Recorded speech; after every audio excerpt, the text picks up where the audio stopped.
लग रहा है कहीं ना कहीं सत्ता पक्ष इस महंगाई के लिए जितना विचलित होना चाहिए, जितनी कहीं ना कहीं एक सिंसियरिटी दिखना चाहिए, वो है नहीं, केवल बातें होती हैं। जैसे पहले भी कहा गया कि तारीखें घोषित होती है। कभी ये कहते हैं कि ऊंचे विकास दर के लिए महंगाई को झेलना पड़ेगा, और वो माँ जो महंगाई को वास्तव में झेल रही है अपने बच्चे को समझाती है कि बेटा विकास अगर करना है तो मैं रोज तुम्हें 1 गिलास भर दूध नहीं दे सकूंगी, तुम सप्ताह में 1 दिन आधा गिलास दूध मांगा करो, लेकिन विकास हमें करना है, ये विश्वास रखती है। लेकिन आगे क्या होता है, महंगाई तो बढ़ती ही जाती है और विकास दर नीचे आ रही है। बढ़ती महंगाई और घटती विकास दर, यह आज चित्र है हमारे सामने। और हमेशा यह कहा गया केवल कि हाँ अभी महंगाई कम करेंगे, जुबानी जमा खर्च हो रहा है। और ये जुबानी जमा खर्च या जुबानी बात यहाँ तक हो रही है कि हमारे प्रधानमंत्री जी, बड़ी तारीफ है उनकी, बहुत बड़े चिंतक हैं और चिंतक जैसी बात करते हैं, और वो कह रहे हैं अभी कि महंगाई को समय पर नियंत्रित नहीं किया गया तो विकास दर रुकेगी, विकास दर प्रभावित होगी। मैं पूछना चाहूंगी माननीय प्रधानमंत्री जी को, किसको आप ये बात कह रहे हो? उस भूखी माँ को ये कहना चाहते हो जिसको अपने भूख की चिंता नहीं है, जो अपने बच्चों के पेट में समय समय पर दाना डालने की चिंता कर रही है? किसको ये चिंतक जैसी बात बता रहे हो? उस पिता को जो दिन भर मेहनत करने के बाद भी शहर में पढ़ने गए अपने बेटे को समय पर फीस के पैसे नहीं दे पा रहा है। क्या उसे आप ये बताना चाहते हो? प्रधानमंत्री जी, अब आप किसी संस्था के अध्यक्ष नहीं हो, किसी IMF के अधिकारी नहीं हो, आप प्रधानमंत्री हो। आपको नीतिगत निर्णय लेना है, लोगों को वचन दे करके आप इस कुर्सी पर बैठे हो। लेकिन मुझे कभी कभी लगता है कि प्रधानमंत्री जी भी क्या करें, उनकी भी अपनी मजबूरी है, क्योंकि मजबूरी गठबंधन की केवल नहीं है, गठबंधन के साथ साथ मंत्रिमंडल के जो सदस्य हैं, इन मंत्रिमंडल के सदस्यों को बढ़ती महंगाई पर केवल आपसी राजनीति, केवल बात बताना, कोई तो भी एक वाक्य छोड़ देना, ये काम चल रहा है। राजनीतिक बात समझ में आती है कि शासन पक्ष और विपक्ष की आपस में बात होती है तो बात ठीक है, लेकिन यहाँ सत्ता पक्ष पर बैठे हुए महत्वपूर्ण व्यक्ति एक दूसरे को चर्चा करके, एक दूसरे को नाम रखते, एक दूसरे पर दोष डालने के लिए एक प्रकार से मैदान में कूद रहे हैं। मैं हूं तो सब ठीक है। मुझे याद है इन्फ्लेशन के बारे में आज के होम मिनिस्टर, जो उस समय वित्त मंत्री थे, उन्होंने बड़े शान से उस समय बोला था कि inflation in India is with in tolerable limits. यानी जब मैं वित्त मंत्री हूं, ऑल इज वेल, चिंता मत करो। कुछ ही दिन में तुरंत ये बोलने के कुछ ही दिन बाद ये बात तो है ही कि मॉनेटरी पॉलिसी का स्टेटमेंट आता है और इंटरेस्ट रेट बढ़ जाते हैं। वही वित्त मंत्री जब हो जाते हैं गृह मंत्री, और गृह मंत्री होने के बाद उनको तुरंत ध्यान में आता है नहीं, बड़ी गड़बड़ हो रही है, ये कुछ नहीं हो सकता है ऐसा, और फिर स्टेटमेंट देते हैं inflation is high, food inflation is very high, we are not sure whether we have all the tools in hands to control food inflation. वहां रे सरकार, और इसके आगे जाकर के फिर एक दूसरे को दोष दिया जाता है कि ये शरद पवार जी ने, उन्होंने ही कहा, चिदम्बरम जी का स्टेटमेंट है कि इनकी गलत नीति है, इन्होंने एक्सपोर्ट ऑफ शुगर रिज्यूम किया, उससे कुछ गड़बड़ होती गई। मेरे समझ में नहीं आता है कि आपके हाथ में सब कुछ है, ऐसा लगता है कि ये शासन पक्ष जो है ये लोगों को कोई लाभ देना और लोगों को राहत देने के लिए कोई नीति बनाएंगे या सहानुभूतिपूर्वक विचार करने की इच्छा भी रखते हैं या क्षमता भी रखते हैं कि नहीं, ये दोनों बातों पर कहीं ना कहीं प्रश्न चलने लग जाता है। अध्यक्ष जी, बात जब ये होती है आर्थिक उदारीकरण, प्रगति की बात होती है, मगर ये सब बातें करते समय कहीं ना कहीं ऐसा लगता है कि विकास के अवधारणा में हमने कभी भारत को ध्यान में रखा ही नहीं। भारत की संरचना, भारत की संस्कृति, भारत की आकृति, भारत की प्रादेशिक विभिन्नता और पर्यावरण की विभिन्नता, हवामान की विभिन्नता, आवश्यकता, ये किसी बात को हमने ध्यान में नहीं रखा। हमने किया क्या, तो हमने कहीं ना कहीं इंडिया को आगे लाने की बात कही और इसके लिए आर्थिक उदारीकरण का ढिंढोरा पीटा गया। मगर ठंडे दिमाग से, खुले मन से सोचे तो इस नीति पर चलते हुए हम सही तरीके से न औद्योगिकरण कर पाए, न विकास की राह पर चल पाए, लेकिन उल्टी बात यह होती गई जो हमारा भारत था, इस भारत की जो अवधारणा थी कि उन्नत कृषि और मध्यम व्यापार, इस उन्नत कृषि की तरफ हमने ध्यान ही जैसे हटा दिया, खेती की हालत बिगड़ती चली गई। ठीक है कि अगर कहीं ना कहीं विकास चाहिए, आधारभूत विकास की संरचना की जब हम बात करते हैं और उसमें सड़क बनाना है या बिजली है, पानी है, ये सब सुविधाएं देने की बात आती है, तो कहीं ना कहीं खेती की जमीन संकुचित हो सकती है, उसको उपयोग में लाया जा सकता है। हमने भी इन बारे में, विकास के बारे में जब सोचा था, मगर हमारी सोच ये थी कि गांव के व्यक्ति को लाभ कैसे मिले इस आधारभूत विकास का, और इसलिए उस समय हमने जो हमारे माननीय अटल जी के नेतृत्व में प्रधानमंत्री सड़क योजना बनाई, वो कहीं ना कहीं गांव की उन्नति को ध्यान में रखते हुए कि गांव का किसान कैसे उस सड़क का लाभ लेते हुए अपनी जो उपज है वो मंडी तक ला सके, उन्नति कर सके, ये बात ध्यान में रख करके हमने जो संरचना की, विकास की जो हमने बात की थी। हालांकि राजनीतिक के द्वेष के कारण हो या मालूम नहीं मुझे, इस चीज को भी, ये जो आधारभूत विकास की बातें हमने रखी थी, कहीं ना कहीं इसमें परिवर्तन करके एक भारत निर्माण की बात की गई और ये आधारभूत विकास रचना को कहीं ना कहीं धक्का भी लगा। लेकिन हमने कभी भी खेती पर ध्यान नहीं दिया, कैसे खेती का संवर्धन हो। खेती पर इन्वेस्टमेंट दिन ब दिन, हमारी कृषि पर इन्वेस्टमेंट कम होती चली गई है और कृषि की क्षमता बढ़ाने के ना हमने कभी बात करी। कृषि भूमि कम होती गई, लेकिन कम भूमि में भी किस तरीके से सिंचाई के साधन बढ़ाते हुए हम अच्छी कृषि कर सके, कैसे किसान की स्थिति सुधार पाए, इस हमारे बाबत मुझे नहीं लगता आज तक इस सरकार ने कुछ सोचा हो। हम बात करते हैं किसान को ऋण माफ करने की, मगर लोन माफी करते समय, ऋण माफी करते समय हम उन बैंकों को पैसा देते हैं, किसान के हाथ में कुछ नहीं आता है। आज अच्छे काम नहीं हो रहे हैं, ऐसी बात नहीं है।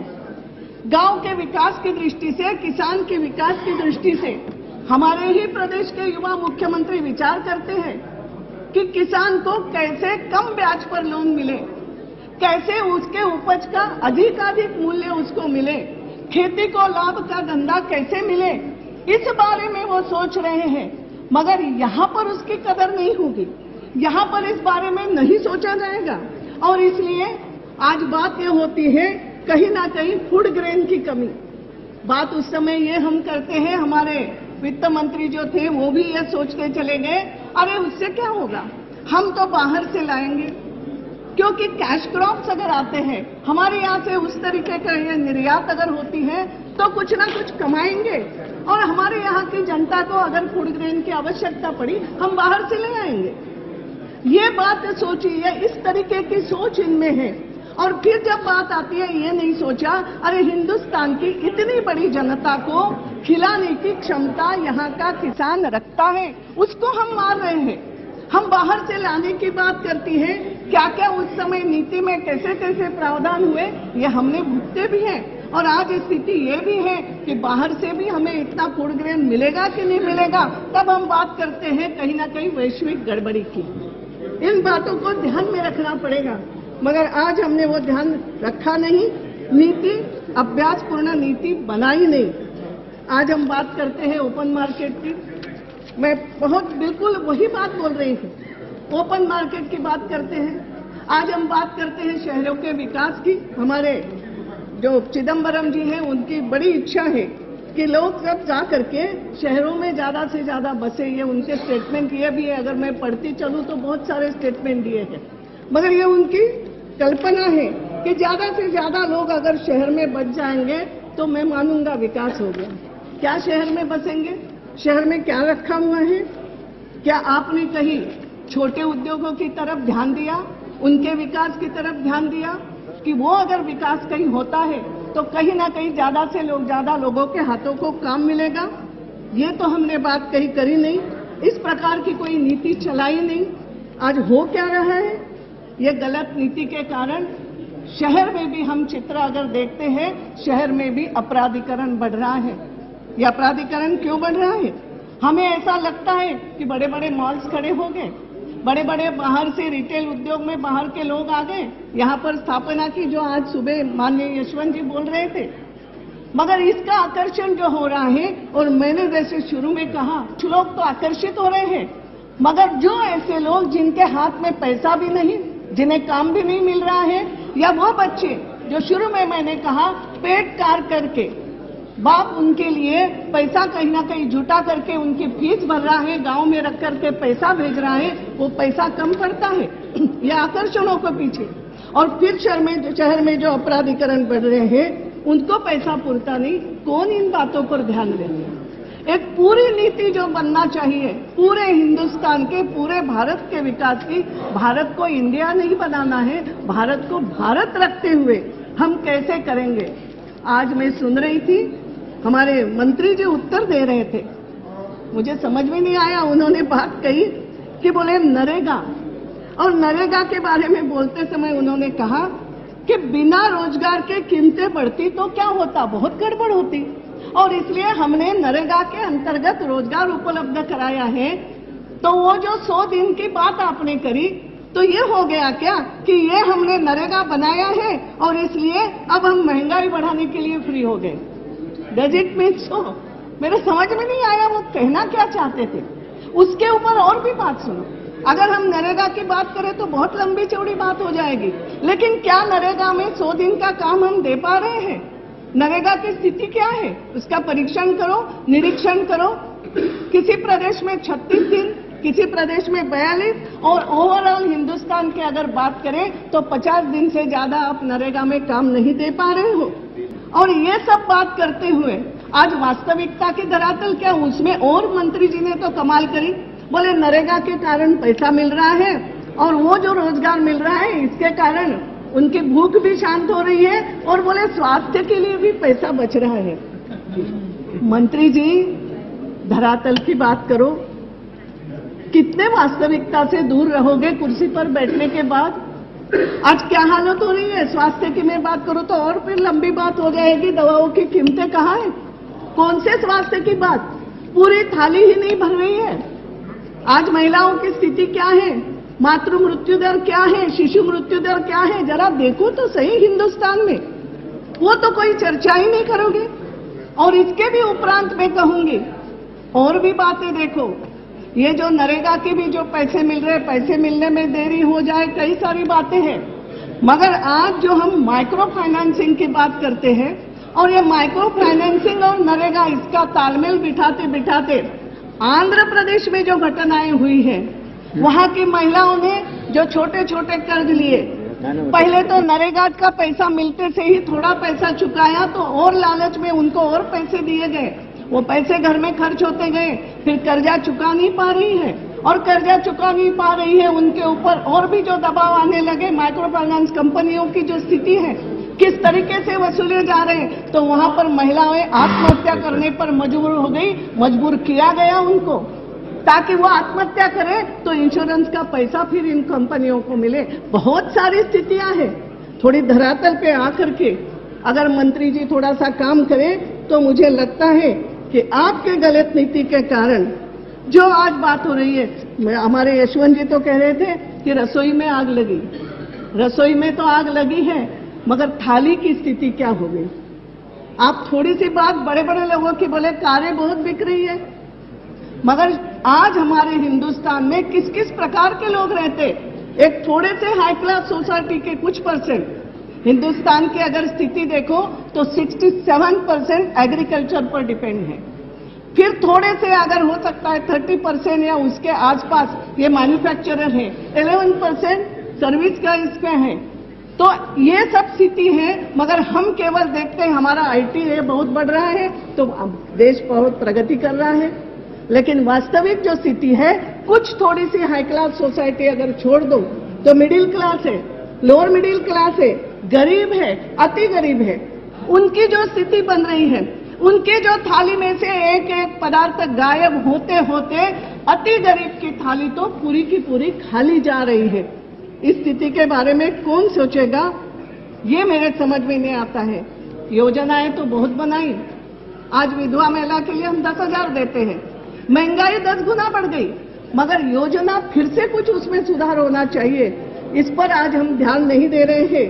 थोड़ा सा मैं चाहूंगी कि इन सब बातें पर हम थोड़ा सा ध्यान दें।